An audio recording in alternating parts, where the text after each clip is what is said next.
Sunday Morning Matters on KC24, your local election headquarters. More than 250,000 ballots have now been counted in Fresno County.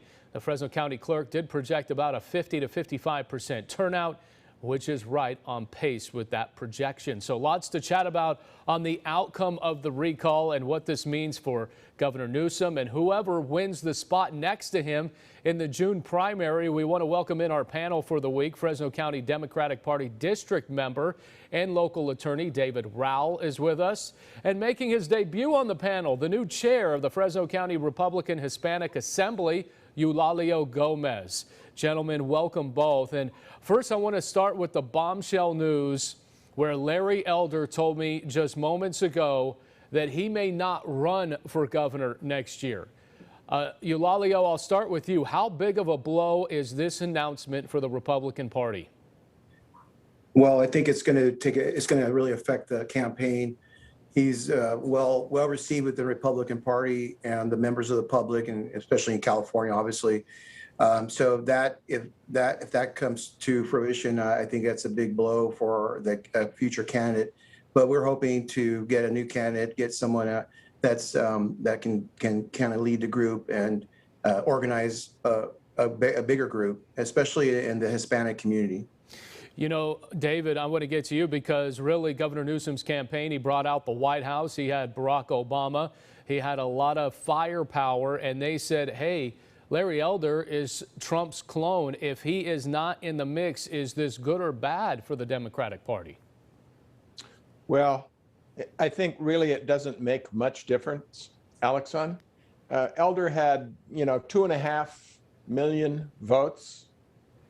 The whole Republican field, and there were a lot of them, was, 3.25 million votes. In the last election, Governor Newsom, not this election, the one in 2018 when he was elected to office, he had almost 8 million votes. So it doesn't matter who the Republican Party is going to put up, 2 million, 3 million, 4 million. It's not going to happen. And so Elder, Faulconer, Cox, anybody they want, I don't think it makes much difference. You know, voter turnout was down here in California, just 42%. As of this week from the Secretary of State's office. Is Governor Newsom's political popularity, however, from what we saw on the outcome, is this, really his popularity in the state, or was this really voters saying, you know what, this is really not a good time to switch the person who's in the governor's mansionette right now because of all that is happening? Eulalio, I'll start with you. Well, I think he had spectacular a crew that came from Washington, D.C. to help him out. And with the massive amount of money and the media attention that was given to him and some of the negative media attention to Elder. And I think, it helped him in a long ways. And it's always hard to unseat an incumbent, especially with recall. And that's been proven time and time again. But we really believe there's a group out there, especially Hispanic community. I'm a retired correctional officer from the Fresno Sheriff's Office.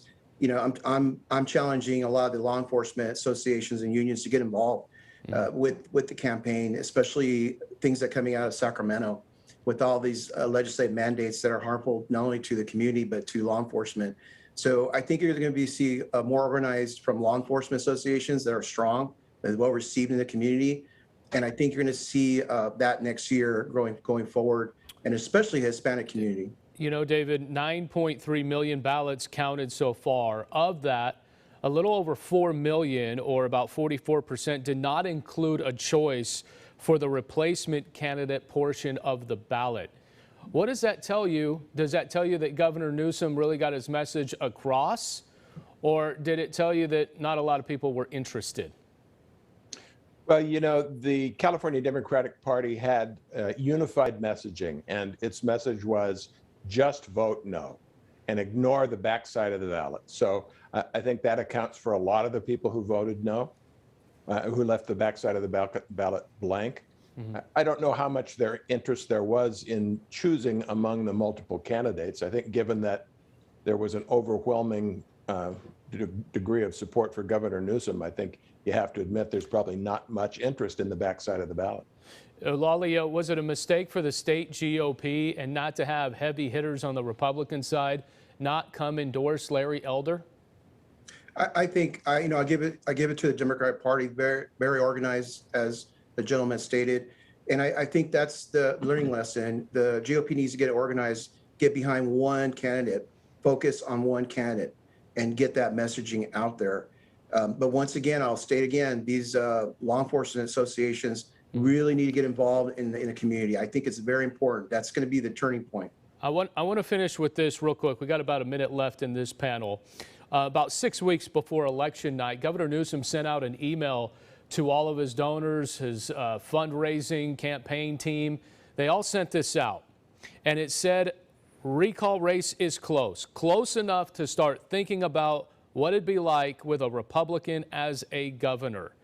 Did Democrats get worried here and this email change things? David, your thoughts? Well, I think it's probably true that Democrats got worried. You know, Democrats are famous for not going to the polls, not voting. You know, turnouts are always worse on the Democratic side than the Republican side. Plus, I think the facts of this race, we all expected very excited Republicans, all of them to vote. And if Democrats did what they normally do, is stay home and not vote, that could have spelled a disaster. Plus, you know, you're looking at the polls.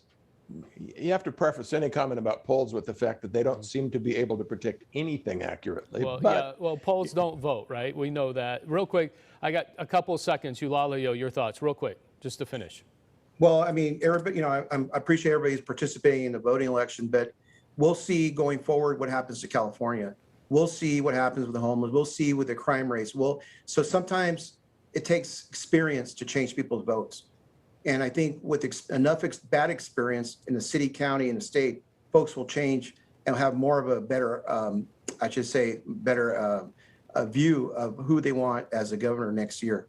And I think, you know, bad experiences will change people. And I think, unfortunately, that's where we're going. All right, Eulalio and David, hang tight. We got a lot to come, and that includes, are President Biden's COVID vaccine mandates constitutional? Could members of the military be discharged for not being vaccinated? Former federal district judge Oliver Wanger gives us the legal parameters next.